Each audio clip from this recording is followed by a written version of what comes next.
ঢাকার গণপরিবহন ব্যবস্থাকে আরও টেকসই, পরিবেশ বান্ধব ও নারী বান্ধব করতে এক যুগান্তকারী উদ্যোগ নিয়েছে সরকার।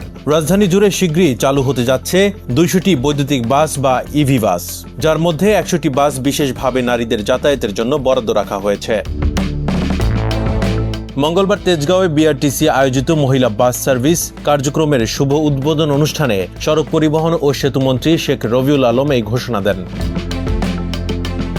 মন্ত্রী জানান, ফসিল ফুয়েলের ওপর নির্ভরতা কমিয়ে নিরাপদ ও আধুনিক মাল্টিমোডাল যোগাযোগ ব্যবস্থা গড়ে তুলতেই এই পদক্ষেপ। আন্তর্জাতিক ক্রয়ের দীর্ঘসূত্রতা এড়াতে সরাসরি ক্রয় প্রক্রিয়ার মাধ্যমে দ্রুত এই পরিবেশ বান্ধব বাসগুলো বহরে যুক্ত করা হবে।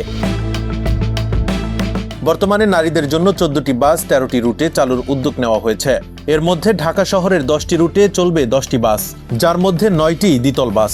এছাড়া চট্টগ্রামে 1টি রুটে 2টি এবং বগুড়ায় 2টি রুটে 2টি দ্বিতল বাস চালু হচ্ছে। পরবর্তীতে এ সেবা দেশের অন্যান্য বিভাগেও সম্প্রসারণের পরিকল্পনা রয়েছে।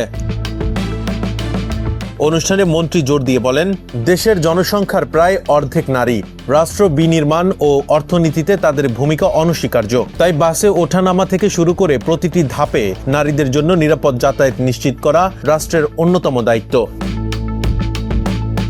সংস্থাটির বর্তমান ব্যবস্থাপনা নিয়ে মন্ত্রী বলেন, বিআরটিসি বর্তমানে প্রায় 1200টি বাসের মধ্যে 500টিরও বেশি পরিচালনা করছে এবং লোকসান কাটিয়ে বর্তমানে ব্রেক ইভেন অবস্থায় রয়েছে। তবে সেবা ধরে রাখা ও এর মান উন্নত করাই এখন মূল চ্যালেঞ্জ।